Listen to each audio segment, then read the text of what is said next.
What's happening, everyone? Welcome to Thursday night's Airbrush Down and Dirty Tricks, the after Adepticon recap. Something different, something new for all my followers and Down and Dirty Tricksters who've been with us. This is a new thing. We haven't done this because I've never done Adepticon before. And this was the first, so I wanted to just do a different recap and then show you what we did for a class. And how we did the airbrush basics and intros and what it kind of entailed. And this would be a cool refresher for those who took the two classes, the two intro classes. And then me and Joe Otherber, we did the 6-hour masterclass. So, but we also covered the basics in there because in the tabletop and modeling, airbrushing is still, I'm not going to say rather new, but there's still a lot of difficulty with it and mystery behind it. Just a lot of people who need some basic skill sets to get over that hump. As we know, you guys who've been following for years, and airbrushing is sometimes difficult. It's a hard tool to master, and it's finicky, and there's a lot of information out there. It goes all different ways. So, I figured this would be a good time to do an intro. I'm recording it. What I'll do with this one is I'll do it live tonight. I got all the cameras rolling. We got 4 different angles rolling. And that's going to allow me to do a post-edit and make a nice, concise, maybe 15, 20-minute video of airbrush basics and painting a minifigure, things like that, and basic maintenance, which would be a great refresh for those who took the class and those who couldn't take the class or didn't know about it. Because it did sell out about 15, 20 minutes, so people wanted to get in, couldn't get in.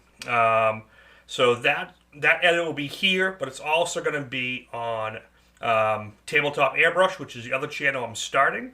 I did put it in play a few months ago, but I haven't populated with anything. So now it's time to really get that rolling. So what I'll do in the meantime, probably over the next few months, is videos here that pertain to tabletop and modeling will go here and also be on Tabletop Airbrush, so that's kind of ready to stand on its own. Then I'll keep them separate. That way, the Airbrush Down Dirty Tricks channel is more for automotive, fine art, things like that. And then Tabletop Airbrush is more for tabletop and scale modeling, and then we'll keep them separate. There'll be crossover, obviously, because there is crossover. So let's see who we got and what we got going on.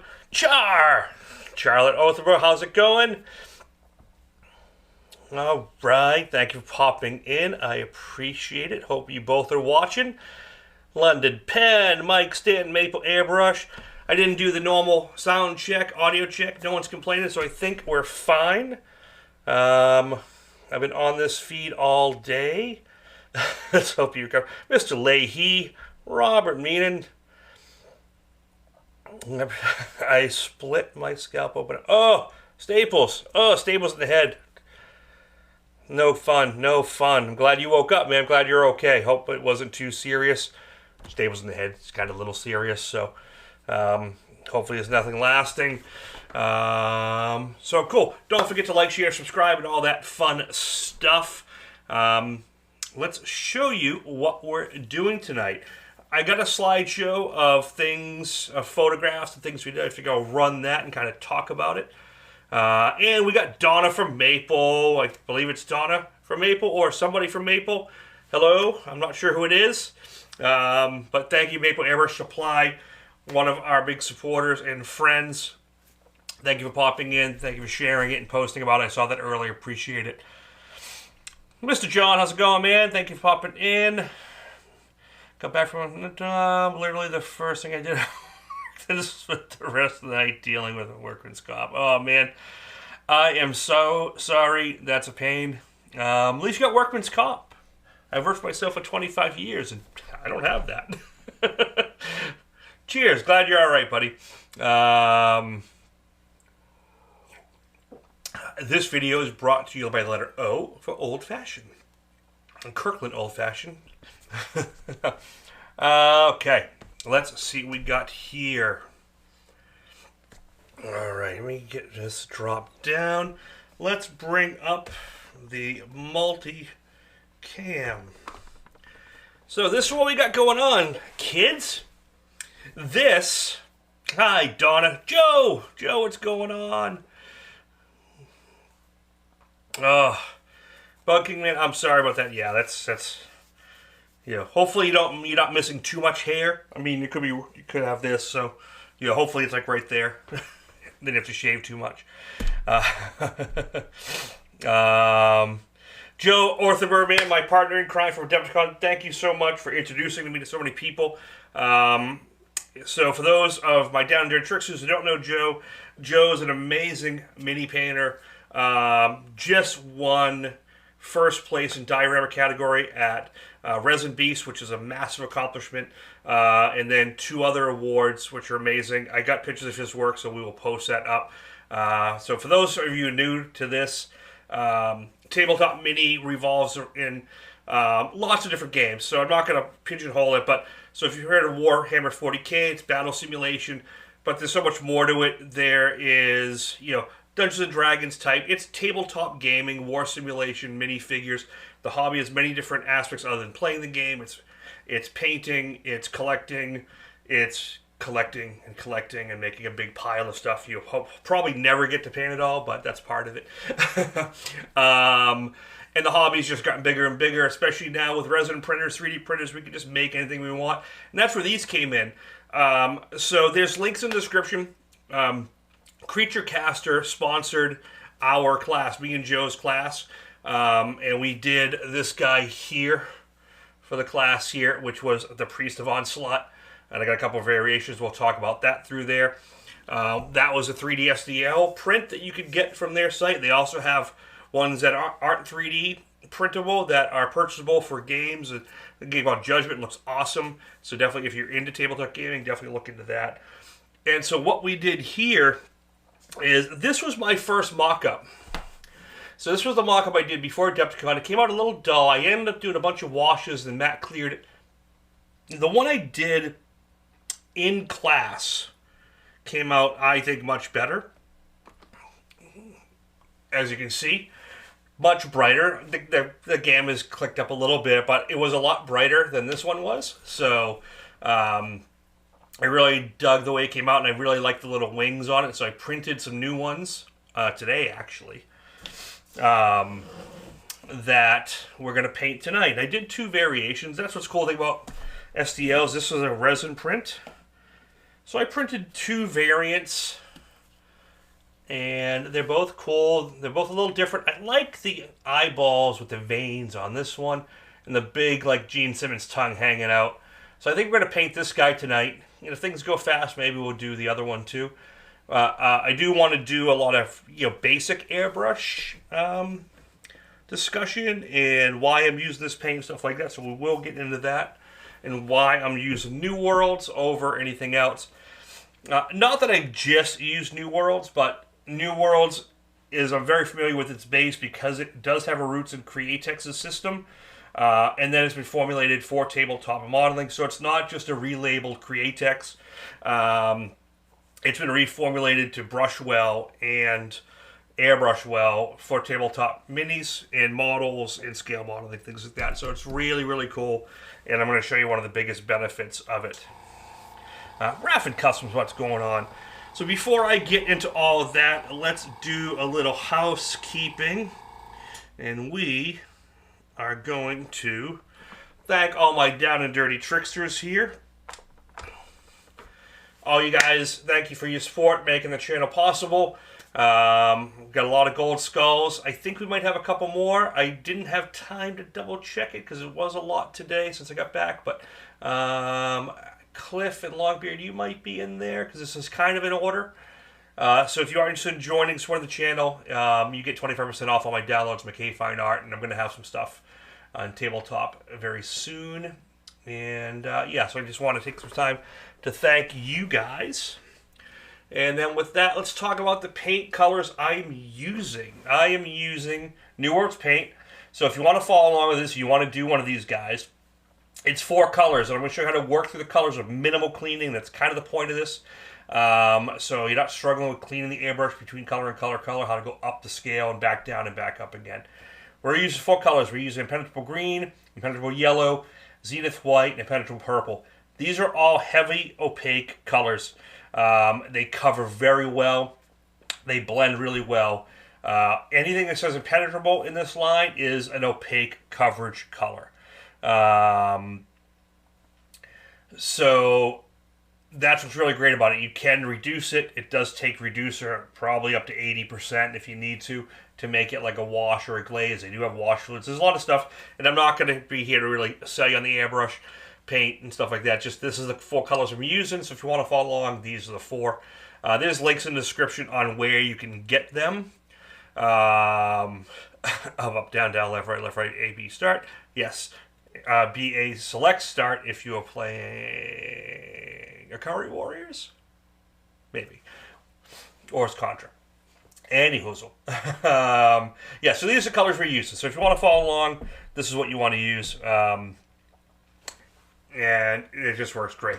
The reason why I like this paint so much, it is direct to surface. And I know a lot of paint brands say that, but you'll find out tonight in real time, because I'm not doing edits, I'm not doing cuts.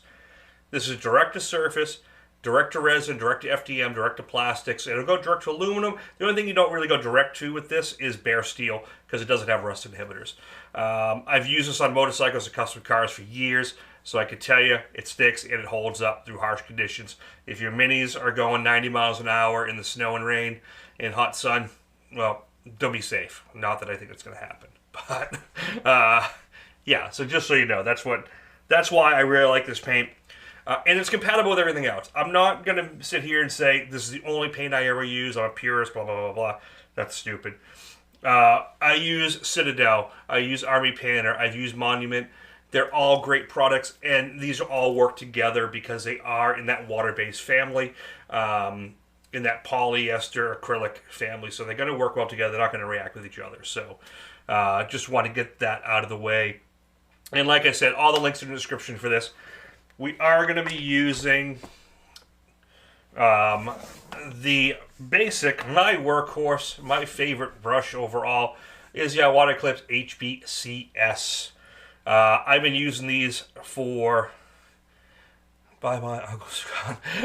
I've been using these since the 90s. Well, 89 really, but I didn't get my first day water until like 91. So, yes, it is like Createx. It is similar to the formulation of Createx. Createx, the Wicked Opaque line.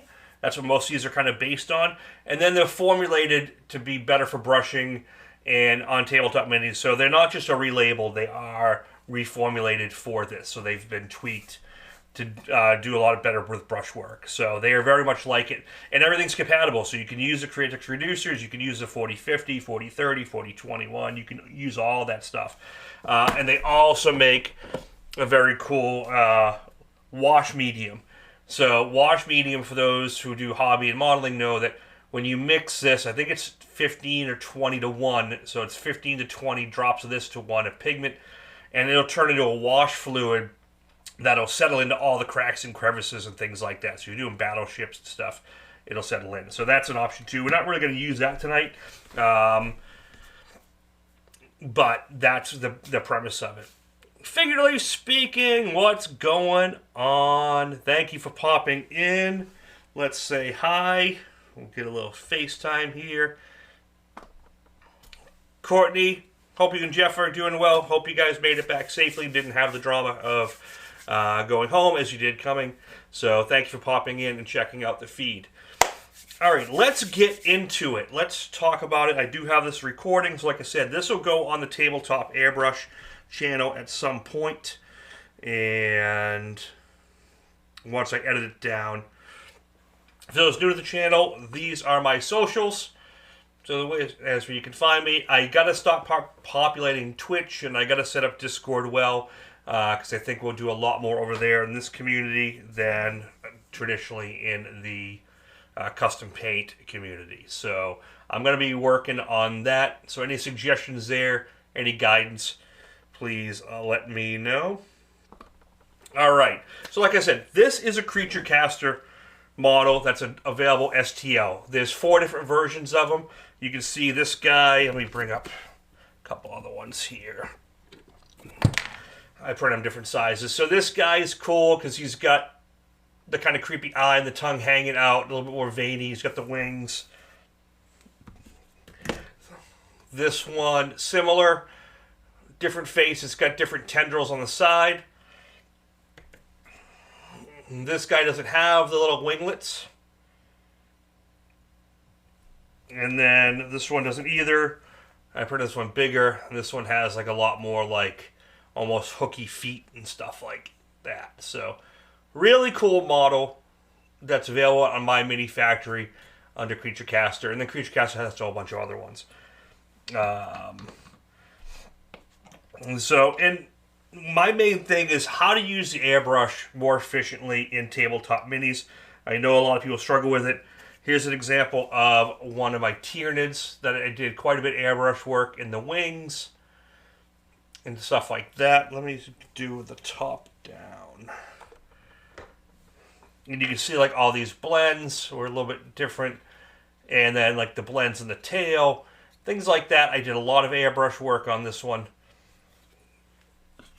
And this guy here, same thing. You see all this, a lot of airbrush. I gotta dust that off and kind of clean that. And things like that. So the airbrush lends to really having a good time with this. And if you're an army painter that wants to paint a lot, a figure's quick, there's no better way than an airbrush. Really, really isn't. So with that, let's talk about an airbrush really quick.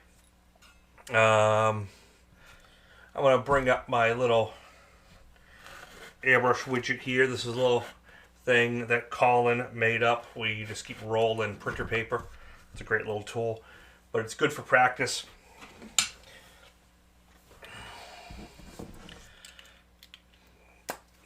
Okay, so an airbrush. Okay, the basic airbrush really does a couple things. And whenever I teach, and I've been teaching for 21 years, I think my first classes were at Bear Air back in 2001, right, Steve? Right around then, 2001, 2002, maybe. And this is the Outwater Eclipse. This is a .35 nozzle. It's a basic workhorse, but it does everything you need it to do.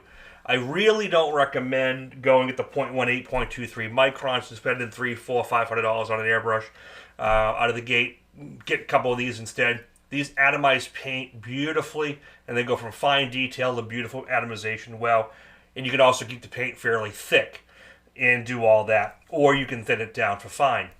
When you go to the .18 microns, the nozzle is so small that the thick paint, you have to reduce a lot to get it through. Which means you need that ink-like consistency, which means now you're going to lose the coverage. Because it won't be as opaque because you had to thin it to get it through the smaller nozzle.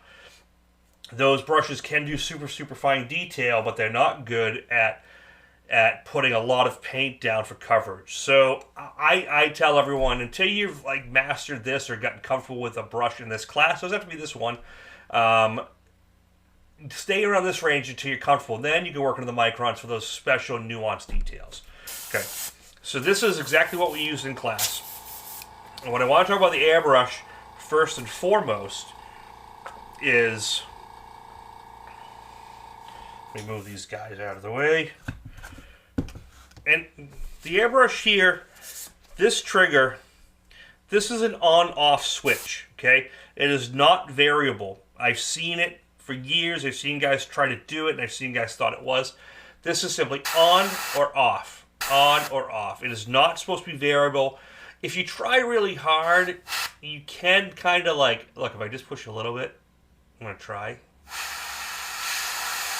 You can hear a little variance, but it's not designed for that. It's on or off. If you want to change your pressure, change it at your regulator. That's what you want to be doing.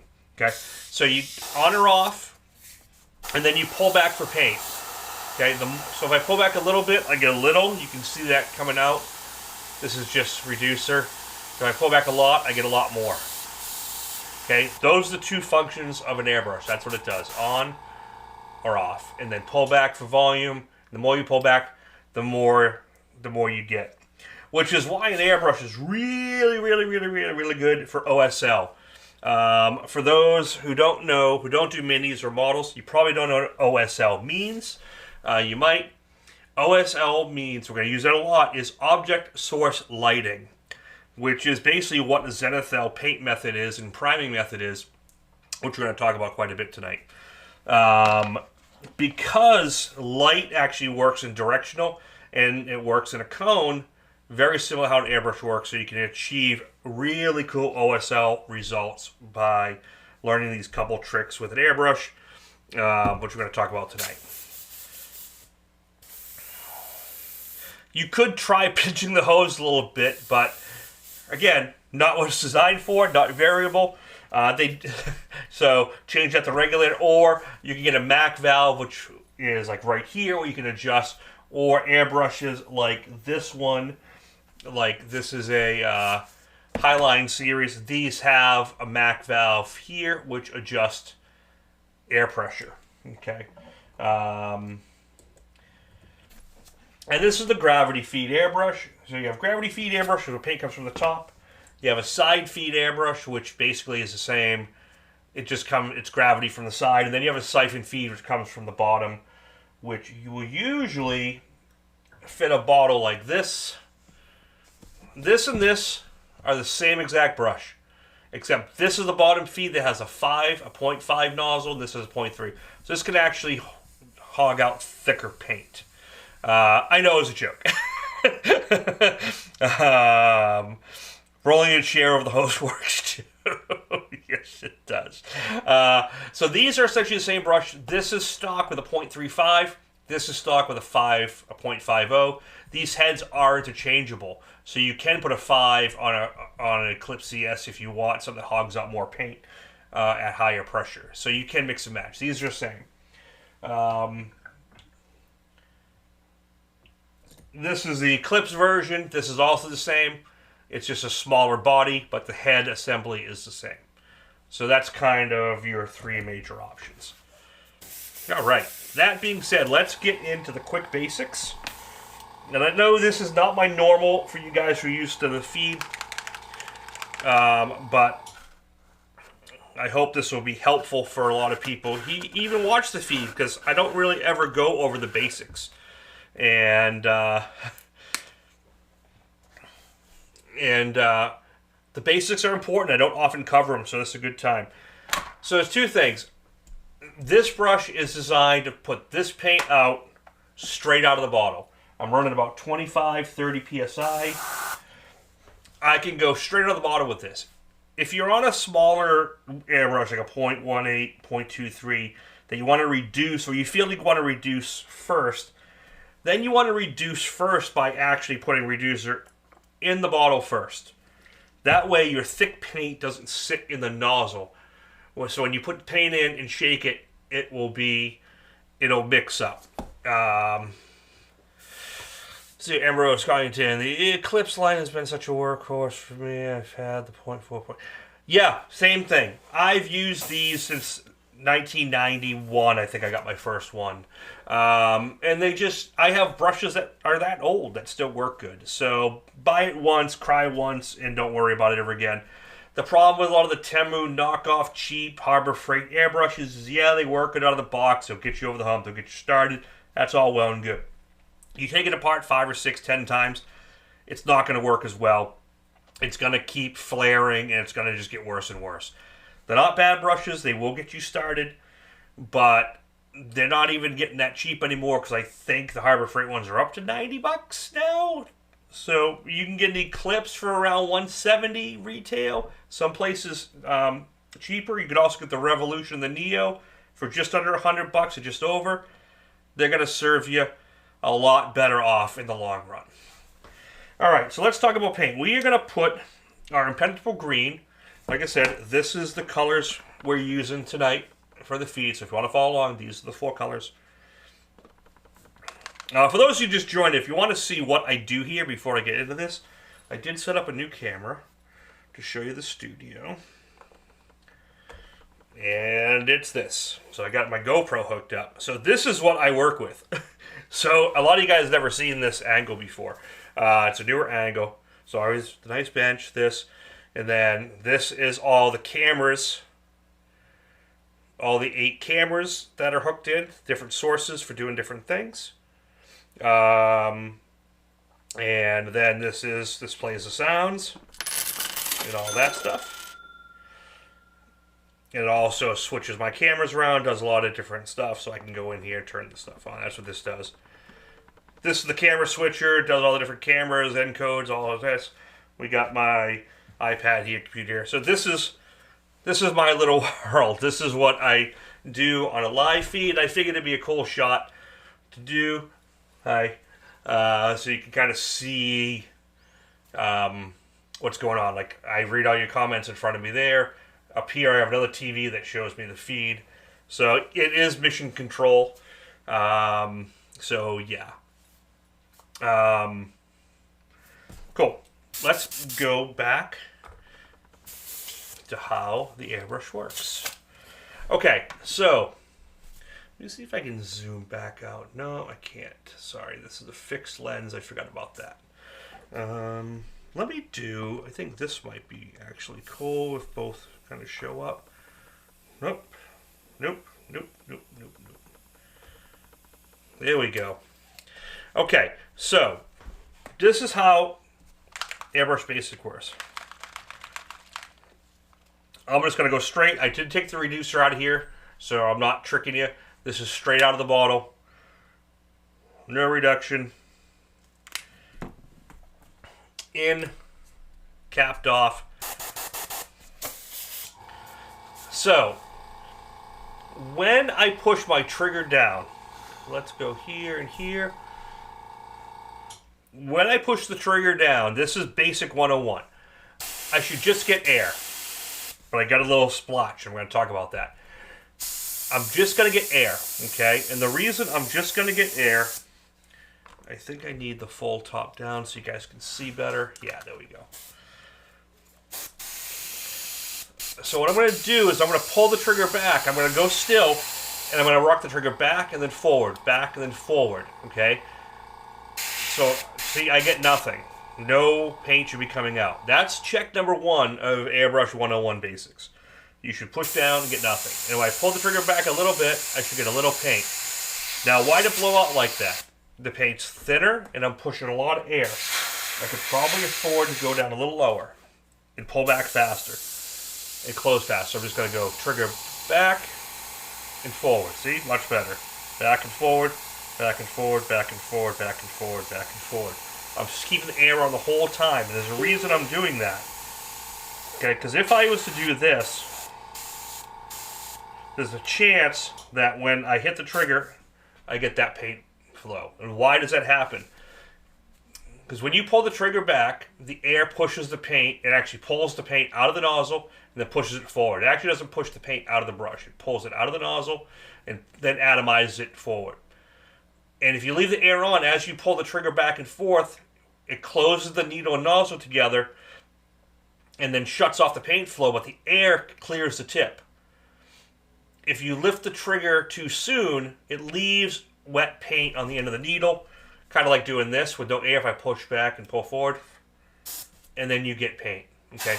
But if I do this and keep the air on, you never get that tip dry. See, now I come in and nothing.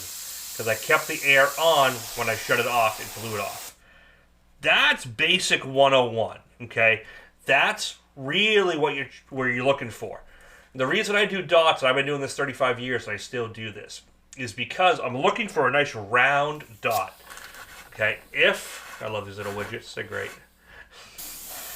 If I do this, if I do a dot, but I'm going to draw what it would look like. If it looks like this, I either have two problems. I either have a nozzle that's cracked and letting paint go off to one side so it's straight out, or my needle's bent, or there's some dried paint in the nozzle causing obstruction. That's the most frequent thing.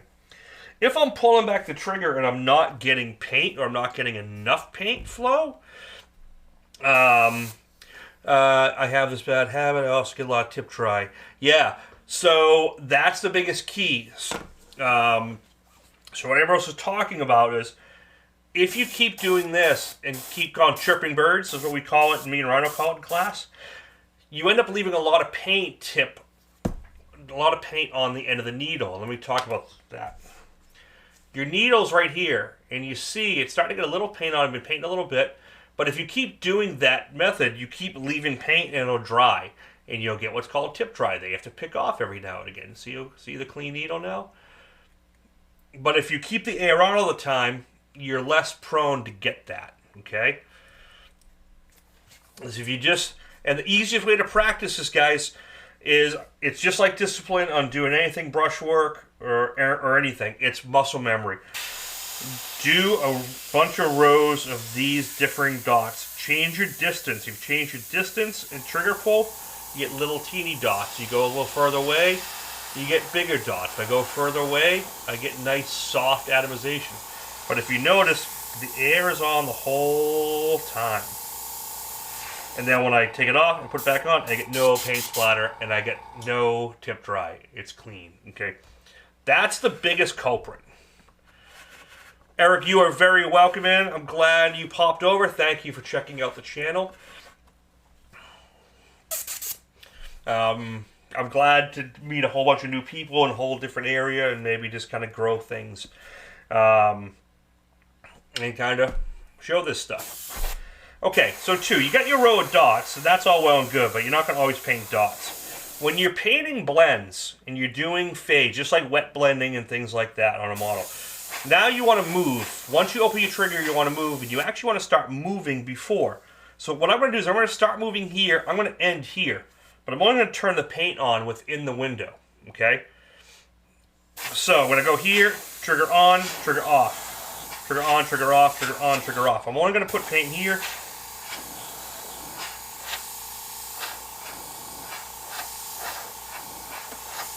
And I'm not getting paint really outside of here. But notice I'm not getting dumbbells on the end. If you do this, you get these heavy spots at the ends. See how it doubles up? Because you double the paint. So just like golf or batting or anything, you want to follow through. So remember, I'm going to start out here. I'm going to start my motion. I'm going to turn my trigger on, which is the same as my dot. I'm going to shut the dot off here. I'm going to follow through to here before I shut the air off. That way the needle stays clean. Okay, and so you can practice ahead of time and you go on off, on off, on off, on off, on off. And this is how you get nice blends. And if you keep going, you can do a nice gradation. And you go to 100% coverage, okay? But I didn't get heavy wet on the ends. And by doing that, it stays dry. Like it dries pretty quick. That's still drying because it was a little wet. But up here is dry. Okay? Which is really key to when you're painting a model. Let's see. Scott, the next step for you is to enter competitions. Yeah. No, I'm going to enter next year. I think what I'm going to do, I think the plan is to go a lot further on the Priest of Onslaught I started, which I'm really happy with its beginnings. It needs a lot of work. I want to make the lava a lot brighter and things and do detail here. But I think it's a good starting base to work from. So yeah, I think maybe I'll enter this guy if I'm happy with it. I really want to push it and get the OSL and get the NMM, which is non-metallic metal. So yeah, I think that's where it's going to go. So, that being said, I'm going to do this guy. The guy without, I like the guy with the big tongue. I think it'll be more fun. So this is straight off the resin printer. The only thing I did when I glued it together, we can't leave Joe and everything. Then we go to his head. So the only thing I did is I based this a little bit with some basing material, and all I did, for those who don't know, it was just a simple, I call it shake and base, and I'm sure I'm not the first one to call it that, but I just put glue on it. I have my bucket of different sand sizes. I put wet super glue, and I just dunk it and shake it, okay? That's all it's here. So, in normal tabletop minis, you would be going out to your garage or outside, you're probably spraying Krylon or Hero Forge or whatever can of paint you got to prime it, because most of the paints aren't direct to surface. The nice thing about Nuworlds, and I'm going to just stick this on my holder here, I'm going to try to get it You know what? I think, let's go, I think this angle, no, let's just pull it off.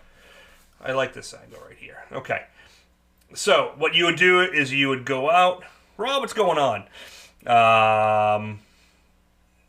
Yeah, the Creature Cast guys are great too, man.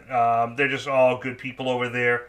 Really interested in that Judgment game that they got out, which looks really fun. So, that's something I might pick up.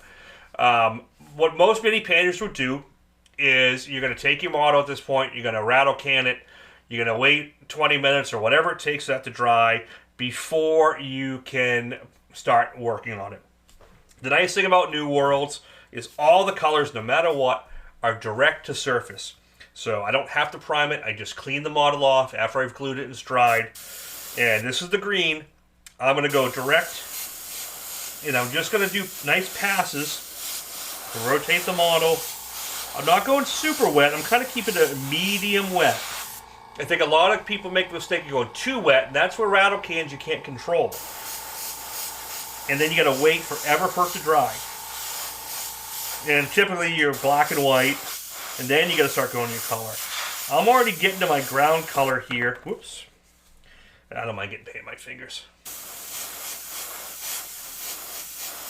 So this is direct to plastic, direct to resin, direct to fiberglass. That's the real benefit to this paint. And like I said, I can tell you it sticks because I put this on automotive vehicles all the time. Okay, and then just let air run. If you notice, I'm running over it, letting it cure out, not letting it get super puddly. If you let it get puddles, then it's going to be a big problem. Then you'll get what's called plasticization. You'll skin the outside, but the underside will still be wet. And when that happens, then that's when delaminations happen. But the best thing to dry this stuff is just air. Okay. And the nice thing about Nuworlds, and I know it's really important to everyone in the hobby, is it dries matte. It does dry. I got my little. This is my stay in the box, right, Joe? We're teaching the class with the little micro overhead camera. The hardest thing is staying in the box so everyone can see. Let's double check the focus here. Sorry. There we go. See, it's a nice matte finish, and this is real time. I'm not messing. I'm not changing. Not editing. I can already scratch this. Look. It's not coming off. It's dry. I can already handle it. So you can't do that with a rattle can, and a lot of other paints you won't be able to do that with. That's the biggest, one of the biggest benefits to Nuworlds. And I'm already in my tone and color where I want to be, okay, which is going to be this green, okay. And so that's why I like using this stuff. That's kind of the benefit, because right there I'm already into my color. And like when I did this guy, I just started with a dark purple. Same thing with this guy. I started with a purple. Look underneath, it's more purple. And then that's a darker one. So you can play around with it quite a bit. And I did the same thing here. I started with a purple when I did his skin. And then I came with flesh tone. But that's a little bit more advanced. We'll get that. Okay. So, the next thing is color change. Everyone's like, oh, well, I got to clean my airbrush out. Well, you don't really have to clean it much, because I'm going to use basically the scraps of what's here to make the second stage color. Nuworlds has a DNA that's light years. Yeah, it's done really well, and it's mainly because we've, like I said, it's based in Createx. That's what started, but it is a new formulation. And us airbrush artists and automotive painters push Createx so hard to make it work in automotive and have the coverage we want and have everything we want. So we pushed and pushed and pushed, and they listened. Okay, so what I just did is I just dumped it, and I left that amount, just the remnants of what's there. It's not that it's better. Createx, it's similar to, like I said, to Createx Wicked, which is the opaque. They have Createx illustration, which is more for illustration, has more erasability, stays wet longer. That's what the illustration does. Then you have the Createx Colors transparent line. That's the same, but it's got more transparency, so you can play with it. Okay, those are all those. Those are all the Wicked series. Createx Colors itself is for T-shirts and textiles. Okay, that's what that line is. Nuworlds is manufactured for Medea. We wanted Medea, and it's in partnership with Createx. So they formulated it for models, hard surfaces, tabletop mini, and they made it brushable and airbrushable. So this paint, you can airbrush and brush paint it really well. We're going to talk about that. So it's not really a better thing. You can use them interchangeably. So I'll use illustration colors sometimes as blend fades, or I'll use Createx Candy 2.0 over this for a candy. But that's getting off track. Let's just stick with the basics. So, impenetrable green's done. My model's dry, ready to go. We're going to do a Zenithal, which basically most Zenithal is you paint it black, and then you paint it white, and you get your light and dark. Hold on 2 seconds, I'll grab a model and kind of show that traditional.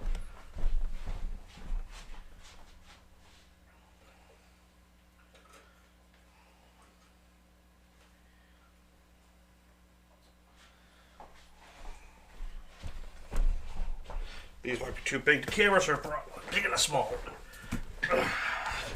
This is a big bug, and I'm drawing a blank on her name. But this was done in black and gray, so you can see all the detail. So you can see underneath is still black, and then the top is more white. I got a smaller one here that'll probably show it a little bit better. So this was painted from top down. So these are one of the night haunts. I forget her name, but if you notice, it's dark underneath here in gray, so it gives you that light sourcing right out of the gate. But what most people do is they have to go black and white because they use the primer cans, and then they start layering color over it. The nice thing about this is I don't have to. Norn Emissary, thank you. Cheers. Okay. So now, with that being said, I mixed up my color here.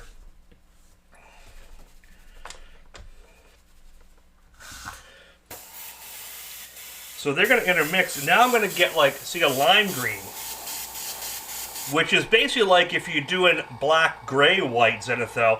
Now I'm doing green, light green, yellow is what I'm doing with this. And just like light sourcing, as you can see, I'm going to come at it from this angle, okay? So I'm going to come here, airbrush is here. I think I'm going to be better. Yeah, I think you get a better read from this. So just like the light source, I'm picking where the direction is coming from. If we're coming from top down, we're coming here. I'm going to sweep like here and kind of come across like that and kind of rotate around the sides. So it's going to keep the bellies really dark green, and the directional flow of the airbrush is going to pick up all the high spots. Okay. So this nice kind of lime green.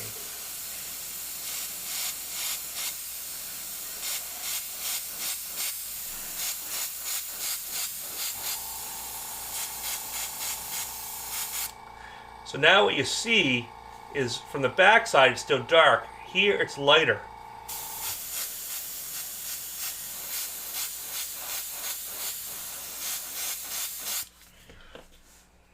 See that nice little subtle change from there? I do have a little pit in the eye, which is fine for now, but normally I would have filled it. But I didn't want to fill and prime that before this. I wanted to show you direct to resin. So I didn't do any work to it ahead of time. There's a little pinhole. I'll fix that another time. Or it got stabbed in the eye. But see that nice little, it picked up here, picked up here. If I come across like this, now it just picked up a little more. And you can really play with those angles of light.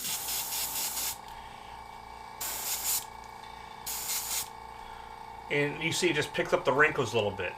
So that's basic OSL and Zenithal. Really simple, really clean. And that was going from the dark green to the yellow and make it that color. Now, I want to get a more pure yellow, so I am going to do a quick flush. And honestly, what I do is I just have water in a squirt bottle, then I have isopropyl alcohol, and I'm off camera now, but I just basically clean the bowl out. Basically take this paper towel, give it a wipe. Wipe the cup. And I want to get it somewhat clean. Okay. I'm not going for like 100% clean. I'm trying to get like 90% of it out. Really quick. Down and dirty. Simple. Not being too crazy. See, it didn't take much to get it somewhat clean. There's a little residue in there. It's fine. Now I'm going to go straight.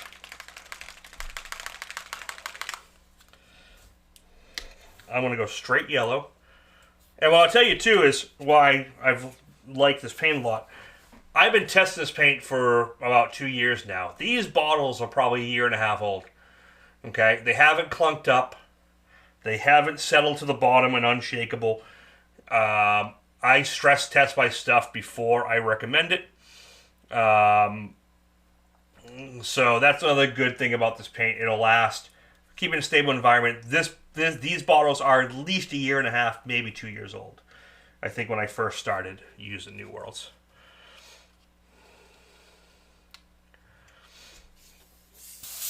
Okay, so now, again, I'm going to you know what? I'm not going to reduce this. I'm going to also go straight.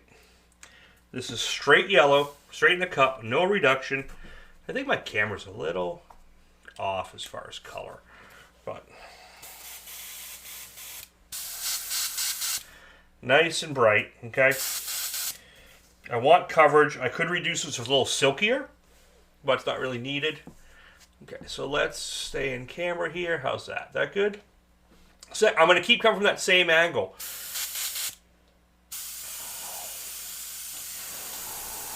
Right there, we're good. I'm actually shooting right at his eye because that's where I want the light source and I want it to travel back. See that little bit?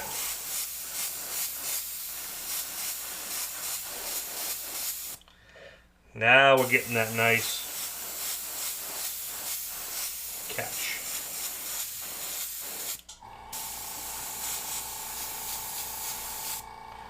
There we go. Yeah, my lighting, I think it's a little muted. I think the manual settings on the camera, I'm not quite getting what I want for you to see, because it's much brighter on my end, and then what's coming across, maybe, it might depend on what you guys are seeing.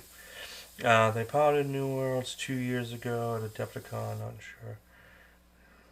Yeah, that's when they did pilot. Yeah, because I got it right around then, and I got a little bit before. I have a sample set colors. They are. Yeah, so they also have, and I'll do another video on there too.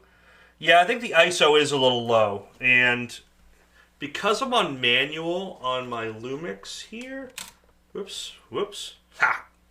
It's not letting me really set it. I have to go to like a program mode, and it's not letting me do it. Let me try a different like white balance. No. Yeah, maybe if I bring a little bit more light in. Yeah, it's just, yeah, the ISO's a little messed up. That's the problem when I'm doing multiple cameras. It's hard to get them exactly where we're on them. But you can see we have a nice transition. Like right there. See that? Look at that. That's what's really nice. So what I'm going to do now is I'm going to do a glaze pass. So I'm just going to take the Createx reducer. You can take water as well. This is 4021, their reducer, which I love. I'm going to do like maybe 20%. Honey, what's going on? Thank you for popping in. So what I've done now is I've thinned it a little bit. You can see it's not as much coverage, it's a little waterier. But now it's almost like a nice glaze, so I can kind of hit some brighter areas like this. right here. I'm going to hit the base a little brighter. But when you look here, it's really bright, like really yellow, look. Then as I rotate the model, you can see how it gets greener and greener and greener. And it's really, really nice. I think this side needs a little more. See that I didn't get much on this side. So we can hit this a little bit. The thing about water-based, don't overflood it. Paint and then air. Paint then air. That's going to really help.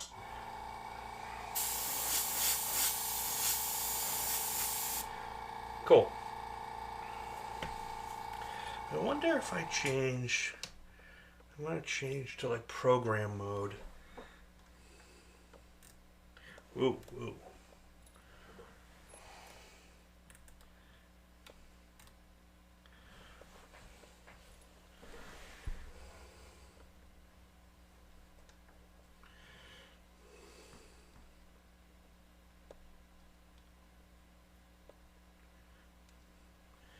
Yeah. There's so many settings that I could do here. There we go. That might be a little better. That's a little brighter. There we go. Okay, so you can see, now you can see all that little detail. And on the bottom, we don't have much, which is fine. I can put a little. But I don't want to put too much. I want to keep it dark down there. I like how it's showing all those little edges. See, I really like how it picks up all that. Okay, and I haven't touched the brush yet. And we're already got something that's... You could put this on the table as a tabletop model, finish the base off a little bit. You need a little bit more things, but 5 more minutes of work, you can make it acceptable. And then obviously keep working it. My goal here is to just get the basics under the belt. Okay. Okay, so now what I'm going to do is I'm going to dump the yellow and do exactly what I did before. Now I'm going to take my Zenith white. And I'm going to add that to my yellow. There's no bid on this one, but we are welcome to take one. If you want your first live feed mini.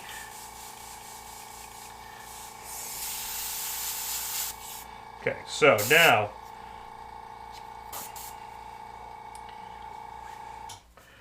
I am going to reduce this a little bit.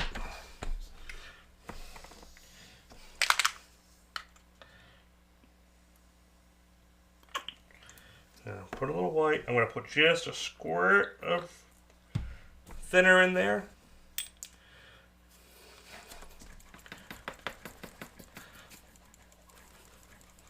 Honey, thank you for popping in. I appreciate it. Love to see what you're working on for a sketch.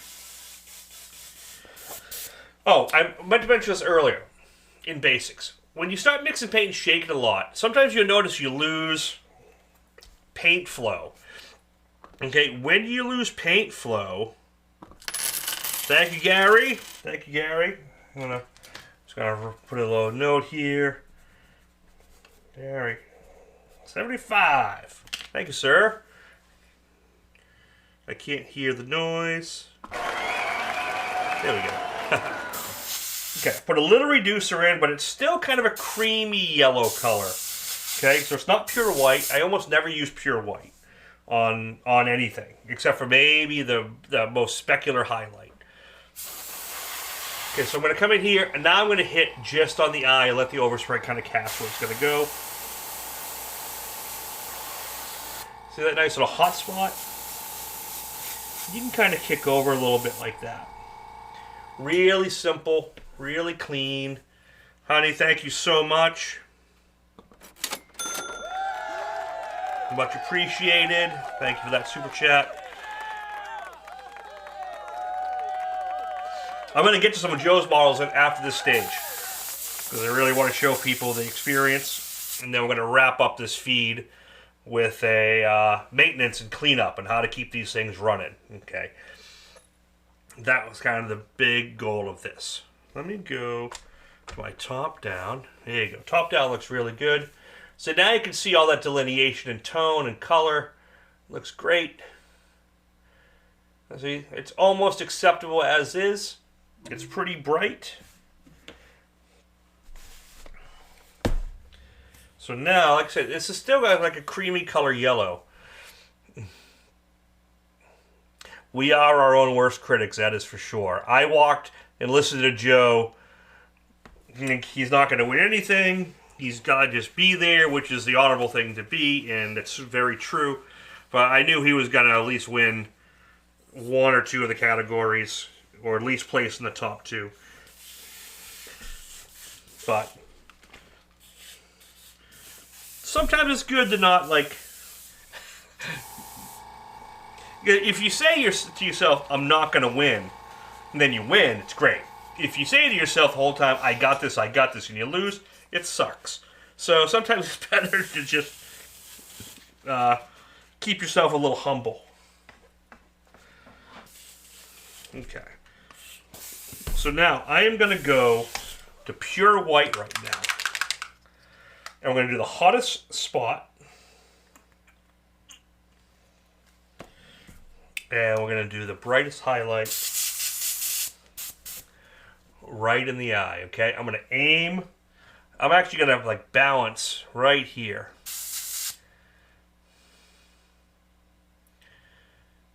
Yeah, you could do a wash here of green. I would probably use... you could use the Nuworlds wash medium, but the green's really strong. So in this case, I'd probably use like Army Painter, Ghillie Doo, which I really like, or maybe even like Streaking Scorpion Green or something like that from Citadel. Maybe even the Technical Glow. But yeah, so you could do that. So what I want to do now is I want to get right in here, and I'm just going to hit the brightest highlight right there in the center. Okay? And like I said, I might wash this later and do a few things and kind of get some of what I had going here. But I like the more yellow that this has gotten. Now what I'm going to do is I want to switch up to the purple. So I want to tip the ends of the tentacles purple. What I'm going to do, so a little brighter, I'm going to hit them white first. So these ones are easy. You can kind of deflect the airbrush away. I got a little white there. I'm going to have to address that. Okay, like this one's fine. I can do that. I can kind of come under. What do you do with this guy and this guy? If I hit this guy, I'm going to get white on his back. Okay? So that's the big thing. I don't want white in that dark green, right? Whoa! Real simple. Take a business card, piece of paper, something. It sounds very simple, but effective. Just get under there like that.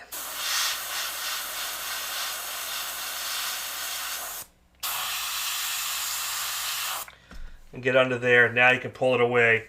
Now look, you got a nice white highlight. Same thing for these little guys. I can come in and I can just tip it. If I'm careful, I can just tip this one. And same thing with these little winglet things here. Okay, remember I mentioned that if this vent's clogged, it won't spray as good? Here it's struggling. Let's see if that's the cause. It's either that or I'm running out of paint. But this is basic troubleshooting. I'm going to clear this vent hole with a knife. No, I think I'm running... yeah, I'm kind of running low on paint. Or the ever-present tip dry, which may have happened.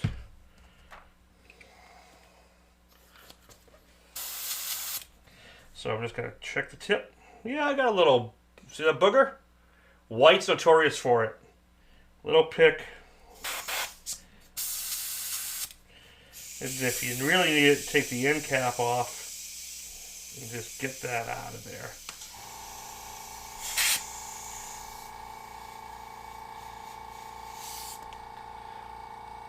Like I said, I'm not doing any edits. This is all live, so you can see what's really happening.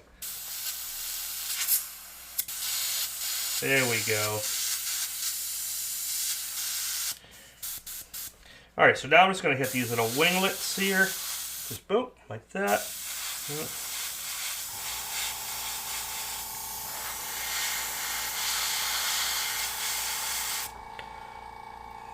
Nice and cool. I'll come up from the back side too.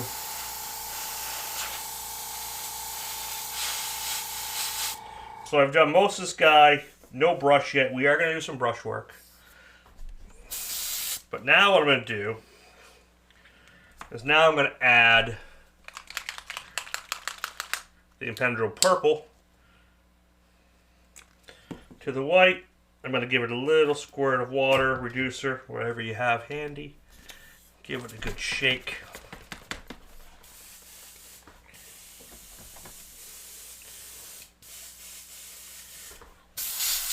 So now I got this kind of like pale purple. Because I'm going to go up to the full purple at the end. And this is what I like to do. Because notice I'm not having to clean the airbrush a lot. Okay, I'm going up the scale in color. So this is still an opaque. So you get that nice color tip. And it covers really well.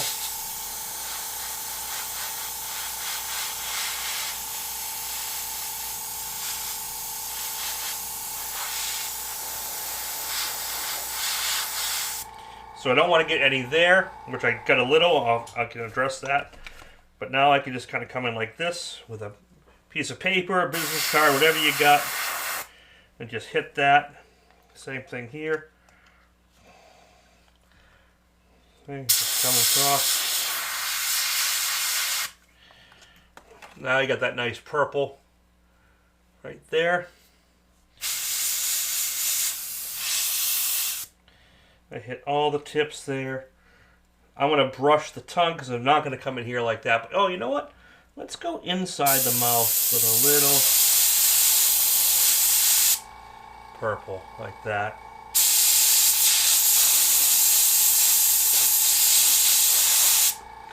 That's cool. And then I'll brush the rest. Sweet. So there we go. Now I'll go to 100% purple, and I'm going to make it more of a glaze. So I am going to clean it up. Just a quick flush with a little water.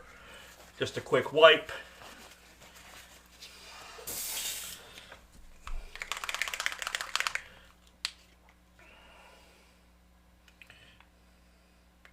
I'm going to go purple. I'm going to go about 20% of thinner. So straight purple. And I'm going to darken the tip. Just a tip.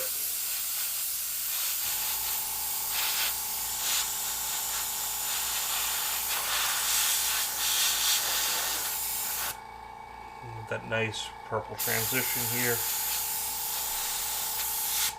Oops, see, I want to get in there.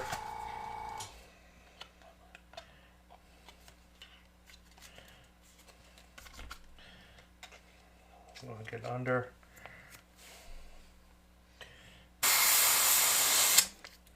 Simple, easy peasy. Now we got a nice purple, and we didn't get any on the green. Now I'll come in the mouth. We'll do a little bit more. Cool. Very, very cool. I'm almost thinking.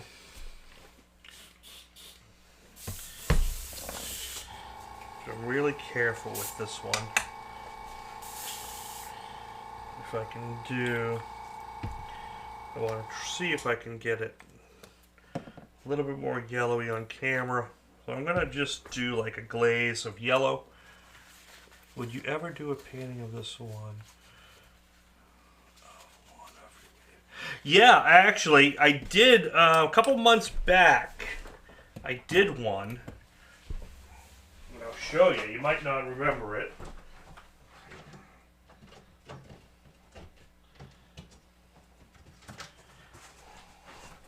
Yeah, I'll switch to the far cam.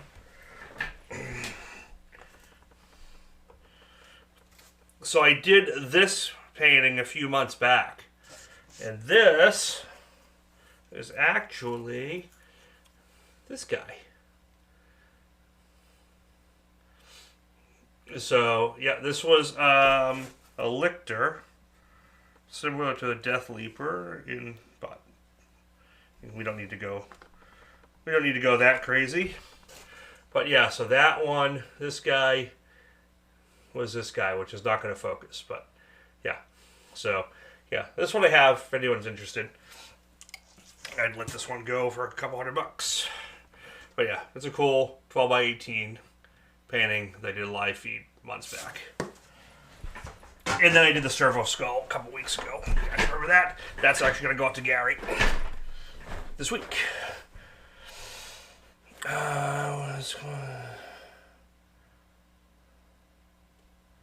Oh yeah, man, that was awesome. So we were at the bar at the Hyatt, and James Taro was there, which I never met. But when I did my servo skull, I referenced his work. His sculpture was amazing. I didn't copy it 1-to-1. I don't do that. But his painting, his sculpture was a huge influence on that painting. So it was really, really cool to meet him and talk to him. So yeah, thank you for introducing me. That was great about Adepticon. Adepticon, and I'll talk about this once this stage is done, was much like my first experience going to SEMA, which was the automotive show. Where you just start to meet so many people in the industry and just kind of so you can see how much brighter this is. This camera really, the GoPro's more vivid. I don't think I can zoom in with this one, but so I'm gonna go back to here. So this is yellow, heavily reduced, and almost like a glaze. See how much brighter that just got? This is almost like doing an airbrush wash. And it just really got a lot brighter.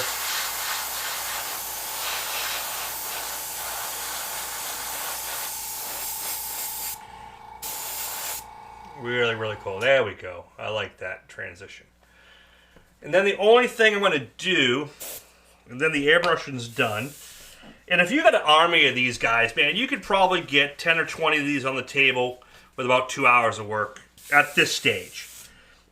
The only thing extra I'm going to do is when I flip this over, and I want to purple the bottom a little bit.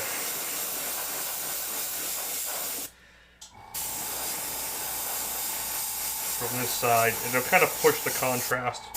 Doesn't do anything from the top, but you flip it over, you get much darker. And it's just really cool when you walk around it. And that is really it on the airbrush side. So if you didn't want to use a paintbrush at all, with Nuworlds, a couple directional spraying, a couple little airbrush tricks to keep things clean, you could get to the tabletop pretty quick like this. Yeah, I want to get that a little purple.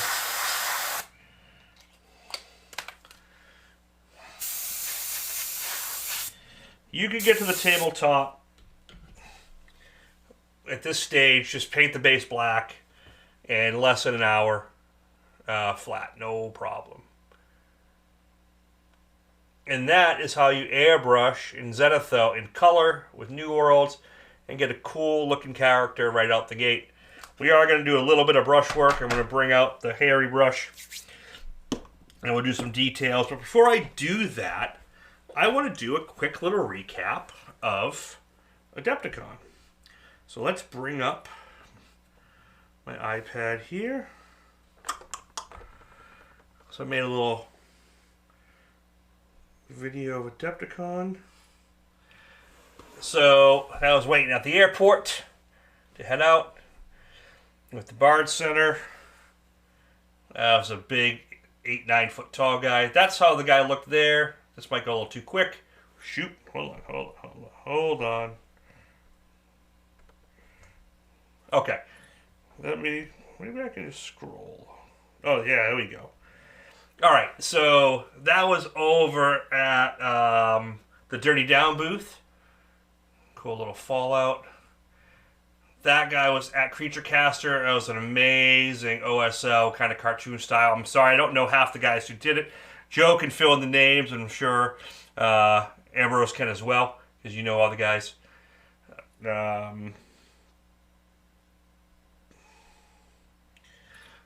that was us working on the Priest of Onslaught in our class. That's a couple there. There's Joe working hard, showing his part. This was us. Oops.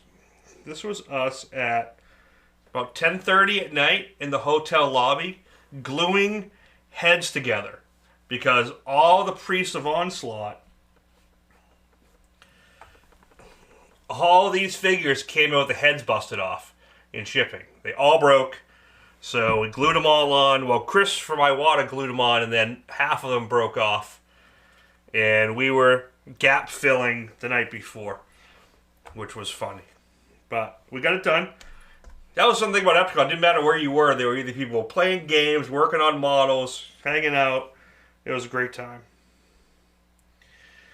That is Joe's little goblin guy, which I believe won the Army Painter choice, if I remember right. And it's really funny. I don't think I have a picture from the other side, but it's basically a goblin painting. And if you look on the ground, there's famous paintings on the ground. And like the melting persistence of memory from Dali, there's a whole bunch, there's some Pollock. And then the canvas is a stick figure with boobs. Which it's so funny. The story's amazing. So it's basically like he can paint like a master, and then he's most excited about a stick figure with boobs, which is just great. I wish I had that shot here. This is Joe's diorama piece, which won him the diorama one, which is just stunning when you see it. It's kind of not a great picture, but it was through glass. So super cool.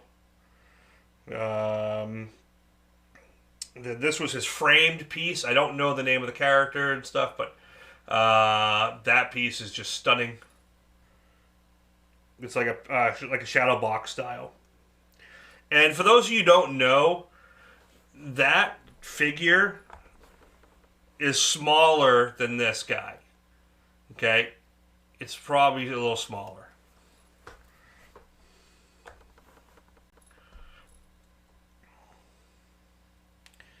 That's Joe's turtle. Oh, that was a piece. Whoops. This was a piece by Ninjon. That was Vesic. That won him a silver golden demon. My pictures, again, not great, washed out, but that piece in person was outstanding. And that was a Lego diorama, like play set. Not a diorama. That was like people were using it to play games. Part of my interest button. These all original. Yeah, so some are original characters, some are from games, some are from different. Yeah, that was an Ninja piece. Some are from games, some are from like there's a Halo tabletop game. There's Star Wars. The characters that Joe did, some of those are from Creature Caster's game, Judgment. And from other games. So there's a mix of everything. Some are from Warhammer 40K. So yeah, they're all over the place. So they're not original sculpts, they're models that you put together. And then in the case of Joe's diorama here, like that's not a scene you just buy like that. You form all that together, and he made the rocks and the tree and the base, and he airbrushed that background lighting. So that's a flat card that gives it depth. So that's not a kit you buy. That's all like scratch built together and things like that. So a lot of work into those. Same with that. And then that's just a figure. This is a figure you'd buy from Warhammer 40K, but that was custom bases. We'll just run through this really quick here. That's some other crazy builds. We had helmets, masks. This is some of the stuff that's just there. That's like a play area. So that's like a board where people will play a game on. I'm not sure what game that was, but just the level of detail and work that goes in to these is just stunning. That's another model. That was Char's massive. I had to put this in there, Char. This was almost the size of a pizza. I guess in their town they do make it the size of pizza, but this was probably a foot around pretzel. It was pretty amazing. But you can see some people playing and how many. There's probably a couple hundred tables, 200 to 300 tables of people playing all over the place. There's some army. That's from Warhammer. So the event, you can just see in the background how many people were playing there. And there's more games going on. So this is what's happening. That was a Priest of Onslaught. I believe Courtney did that one, right? Courtney, is that yours? If you're still here. Which is totally awesome. I love the purple to magenta. So that's like the gaming floor. Just, yeah, hundreds of tables. And just people everywhere playing. Like, it just keeps going. And then there's also rows of people just painting. That's an entire army that people were showcasing. And they're back to the start. So that's kind of what the show was about. Really, really fun. It was a great time, and I met so many cool people.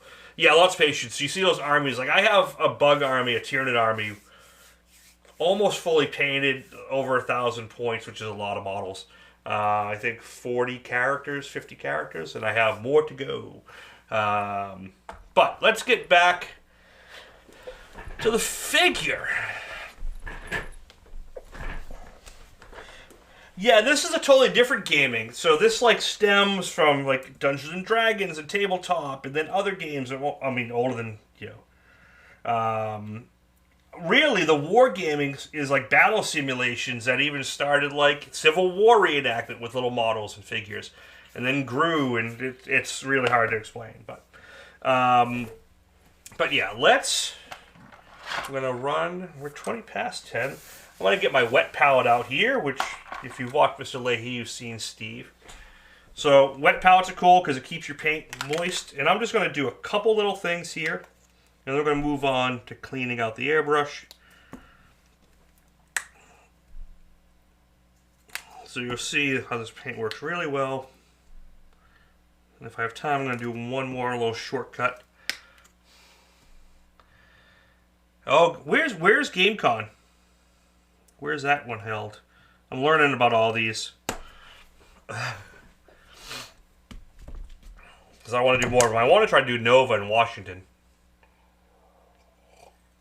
Oh, it's in Edmonton. Oh, it's probably too short timing, but I could come up and do a class and then go to the con. Probably way too much to do, but that would be cool. Okay. So, I'm just going to use, these are the Medea. These are a synthetic brush. They're really well rounded. They're not super expensive. I have some Kolinsky brushes and all the crazy good stuff, but I'm going to keep it in the Medea family. This is a nice set called the Arsenal. And I'm just going to do a little bit of yellow and maybe kind of just pale out these guys here. Maybe, you know what, maybe I'll do a little bit, get them a little bit more lime color. And all I'm going to do with this, I got to put my spectacles on, which are a little bit tighter. And all I'm going to do here, actually, you know what? I want that yellow.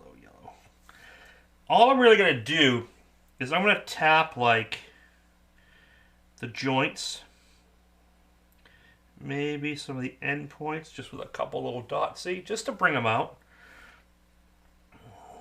Maybe some of these little pimples on the back.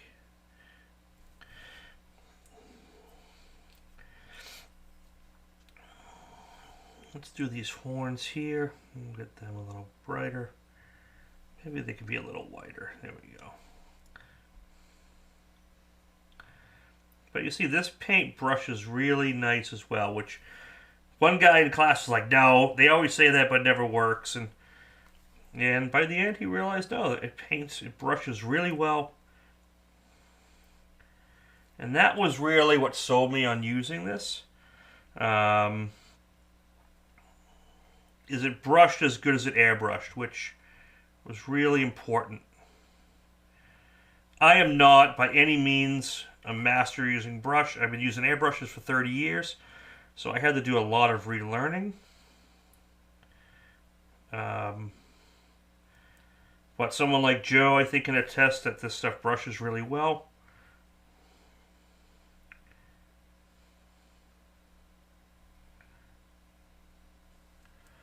Just little things like that just really make it cool.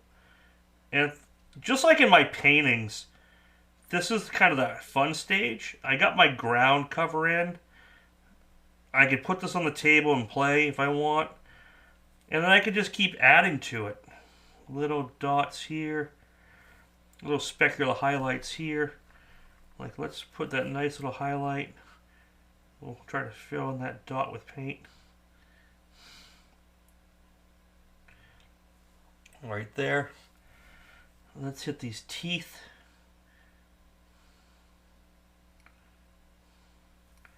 I could probably use a little bit of dry brush over that. There we go, just drag across those guys. It's kind of like a dry brush.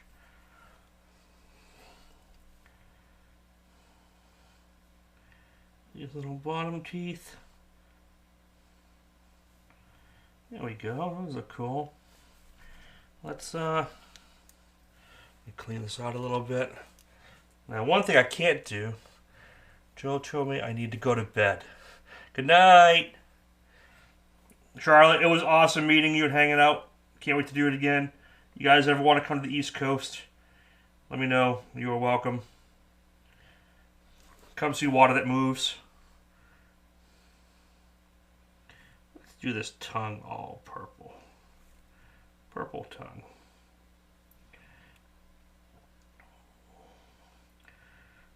So this is going to Gary, so because I don't really see anyone else bidding right now. So Gary, would this be your first tabletop model, or do you have others? I'm curious. Those of you who don't know, who don't follow my channel, Gary is a collector and friend who has a lot of my originals. I think over 40 of them. There we go. Looks cool. Now I'm going to get that tongue a little darker. We'll just wet blend that a little bit. And just tone that out.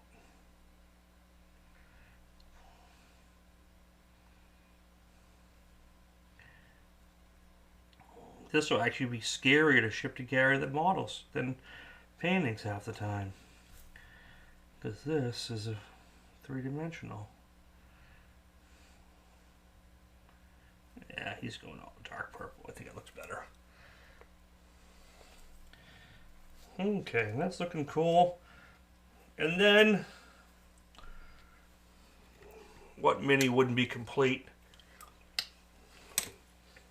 My timing's doing good because I want to spend a good 15 minutes or so on airbrush maintenance and cleanup. We're going to do a little dry brush. And one thing about dry brushing is you want the brush a little moist first, not wet, but a little moist. You get a better result. Get it working. And I'm just gonna hit some of these edges. And it's gonna bring out those veins a little bit.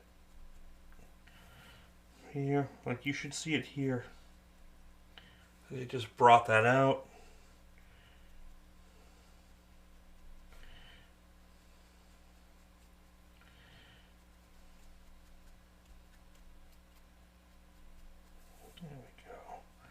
It looks kind of cool.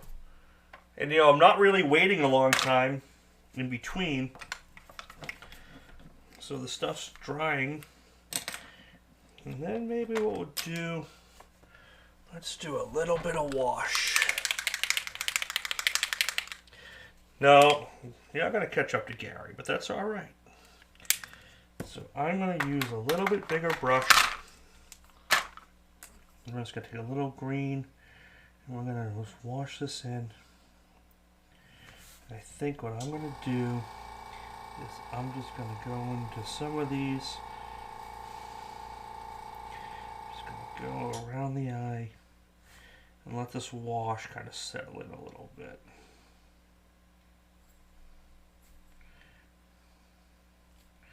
Maybe into here too.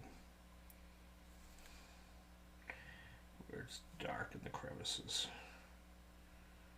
Let that settle in.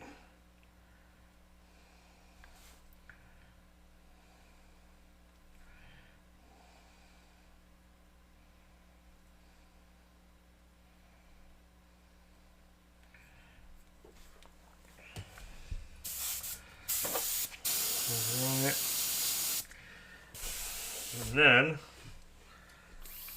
I'm going to go back and do a little yellow again. And then we're going to clean up this brush.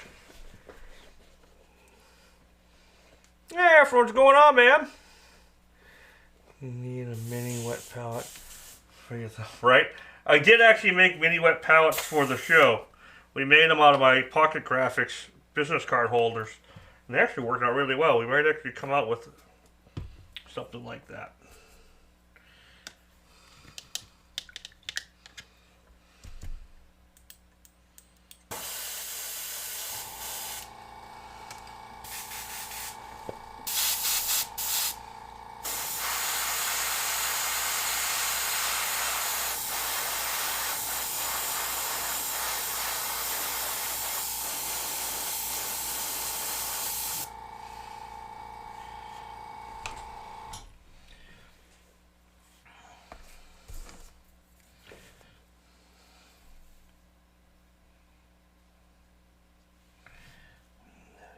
Boom.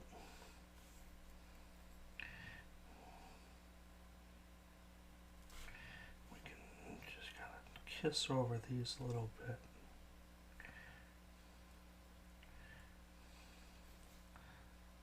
I'm just going to hit these tips a little yellowish white.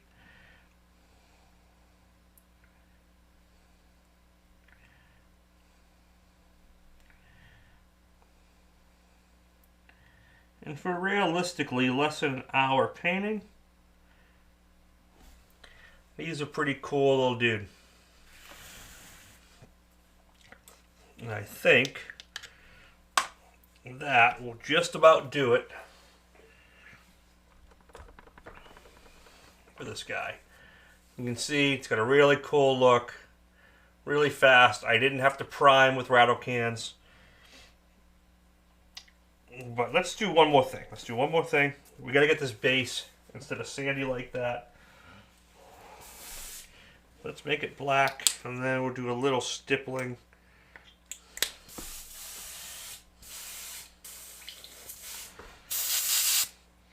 So I'm just going to use some black. Get him down.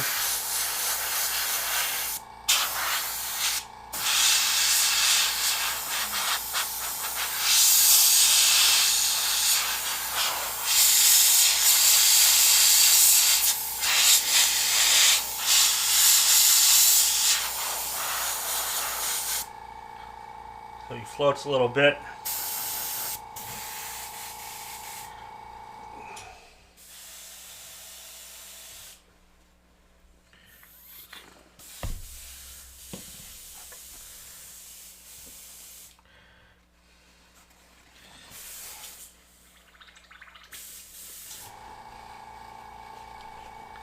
All right, let's see here.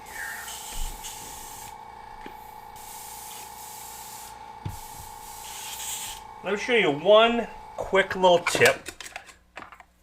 No, this is Nuworlds, which is built on a Cratex platform, but it's not the regular Cratex colors. This is designed for model and tabletop gaming, so it's designed to brush and airbrush reference. So works very similar to Cratex, and it has its foundations there, but it's formulated for this. Okay, so one little quick tip. I'm going to mix up a little gray. I want to show you. This is an old school t-shirt artist, illustrator artist trick. I did this for years, painting t-shirts. And maybe you can mess with it in your tabletop and model painting. It's how to do granite and stippling. I'm going to mix up this kind of gray here, right? See that gray? I'll move my model, this gets messy. All right. Old school cheat. Airbrush, popsicle stick, razor blade, anything that's a sharp edge. Hold it against the nozzle, like this. Actually, let's bring our board up here. You can see it here. Okay? If you put the airbrush like a 45-degree angle like this, the paint's going to go onto it and then flick off. The further back, the more time it has to get wet, so the dots will be bigger. But if I go close, watch. When I deflect it, see how it's a little grainy? I'm going a little further back. It's grainier. Now it's bigger. So if you look, you get different size grain. On a black surface,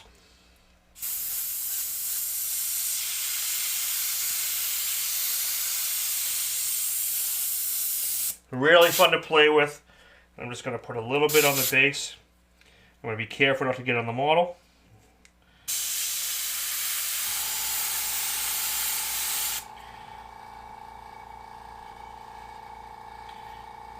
Or you can just dry brush it. I want to show you this trick. You can switch up colors, add a few colors into it.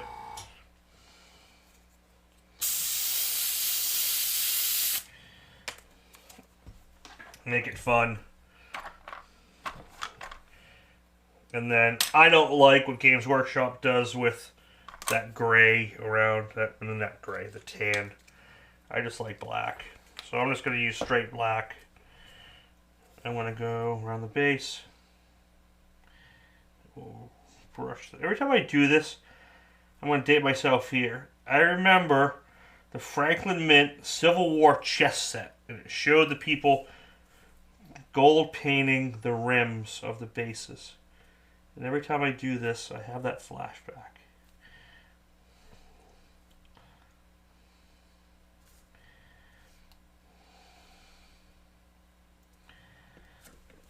There we go. It's a cool little model. About a half an hour painting. 45 minutes maybe. And she looks cool. Lots of delineation, lots of color. So you can see these techniques on like night haunts. I'm going to do a video on this. I'm going to use some fluorescence and some UV glow and make these kind of ghostly glow. You see how cool those look. But same technique. This is just done in black and white. This is done in green and yellows. Okay, so I hope you guys dug it. If you got any questions, feel free to put them out. And now comes our favorite time, airbrush cleanup and maintenance. I'm going to put my wet palette away here. And this is what I want to talk about. This is everyone's pet peeve, especially when they're getting new into airbrush. They get it working, they get out of the box, it works, it's great, they love life, blah, blah, blah. They go to use it again, and it doesn't doesn't spray. Why is that? Well, probably you didn't clean it out well, and you put it away dry, but you really didn't get everything out. Orcs, yeah, orcs. I gotta do some orcs. I'm waiting for the, what is it? The Wrecker Crew? What are they coming out with? They're gonna do a kill team of orcs. Now, I was going to do those, I'm going to do those, but now they're also doing a kill team of Tyranids, which I kind of have to get those because I have lots of Tyranids. There's some of my Tyranids. I gotta do these. I don't like the purple carapace. Now that I look at them. Okay. Does that little guy have a name? Or yes, this is the Igi-Uru of Malifica. He's one of the Igi-Uru. IGA, it's in the description. IGA-URO or URU of Malifica. So they're like little, basically, soldiers for this deity. I'll send you a link, but the link's in the description of where they go. These are pretty delicate. So I'll wrap it up nicely. I'll put a little top coat on it. I'll do a satin, because these don't look super good glossy. I don't like them glossy. And most figures are matte. So and I'll do a little extra work on the base. I'll do some dry brushing. We'll make it, you know me, man. We'll go back in and do a couple little extra things. Alright, airbrush maintenance. Okay, really simple. Let's go to my 3/4. Alright, Here's your airbrush we've been painting with the whole time. There's a couple key areas you definitely want to get up in here clean. You want to clean the bowl out. And then, if you're going to be using it quite often, airbrushes aren't cleaned by fairy. Clean it properly. Yeah, and you don't have to over clean, take it all apart every time you use it. If you're going to use it routinely, you can do what I do. You can do a nice general cleanup, and you can do what I call putting it away wet. Okay? Which is really simple. Dump the paint into a cup, which is what I've done. So I dumped it all out. I have other maintenance videos attached. You're going to have to translate that for me because I can't read it. I am sorry. So basically you wipe as much as you can out. So what I do is I just have a bottle. Let me go to my wide shot. Maybe my wide shot would be better. Okay, so I just have a few different bottles. I have, this is just cleaner / reducer with 4011 in it. And I usually just run that through, or just a squirt bottle with water. This is going to get the majority out. I'm just going to flush it. And again, I'm going to get the majority out of it.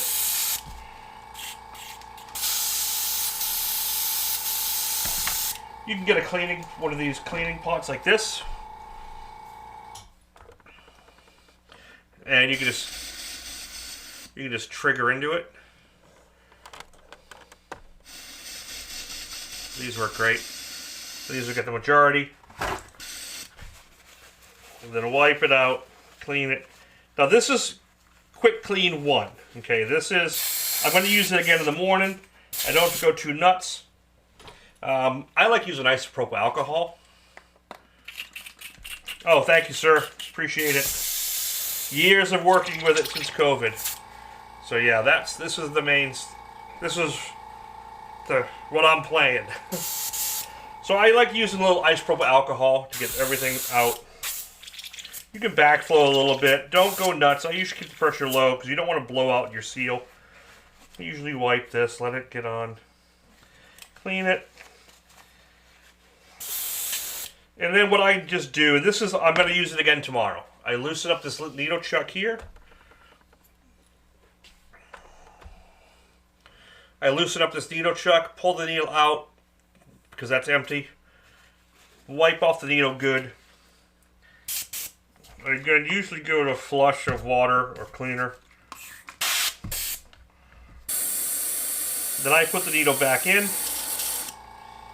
And if I'm going to be using it the next day, I just leave cleaner or water or whatever in it, isopropyl. Leave it in there. Run it through. Make sure the cap's clean.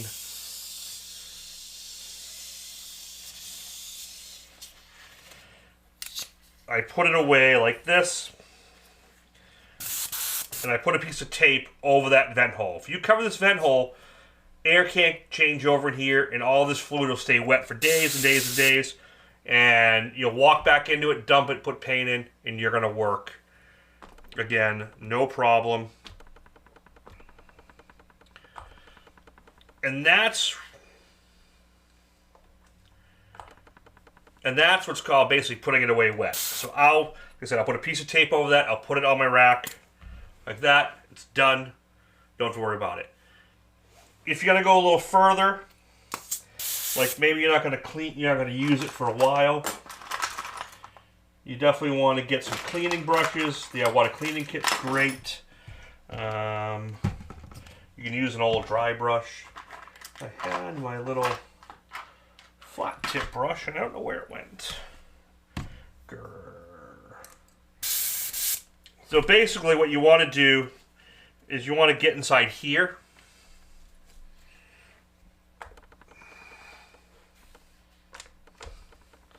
You want to clean inside here, get that nozzle. I usually take the end cap off. You can actually take the air cap and the nozzle cap off and just clean the nozzle. Be gentle here. You don't want to crack this or bend it. This is a not full tear down clean out. After this stage, the next thing is tearing every part out.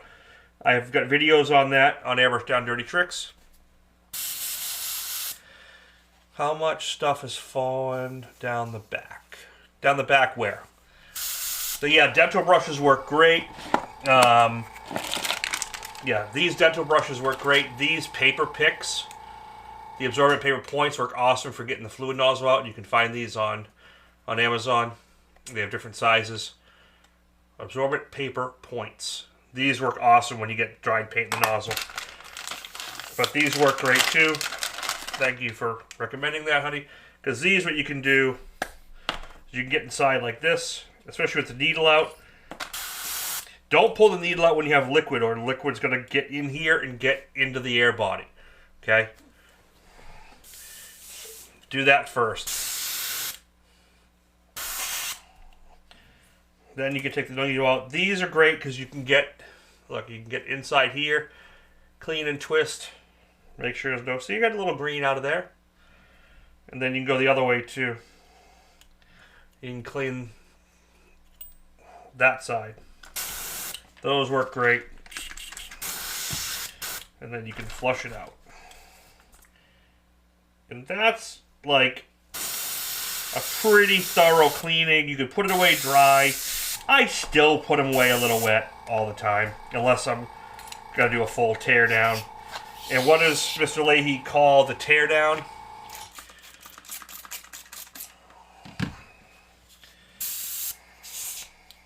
The spa day.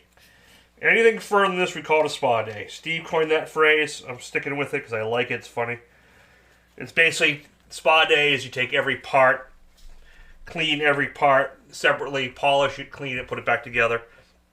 That's a full spa day. But if you do it clean like this, make sure your nozzle's clean, make sure your vent's clean, tape it at the end of the night, put it down. You'll use this the next day, the next week, no problem. It'll work like the day you got it. Like I said, I have brushes like this. Like, I know this HPC Plus, this is over 20 years old. I still use it all the time. I have brushes that go back older than that. So, fishing lure. Have you ever? Yeah, I painted some fishing lures. Not what I do mainly, but I've done it. There's some guys that do some outstanding work, and actually, I should do some Anarchy stencils from the UK. Man, they make some awesome fishing lure stencils for different fish scales and patterns. So if you haven't looked up Anarchy stencils, definitely look them up. They're great.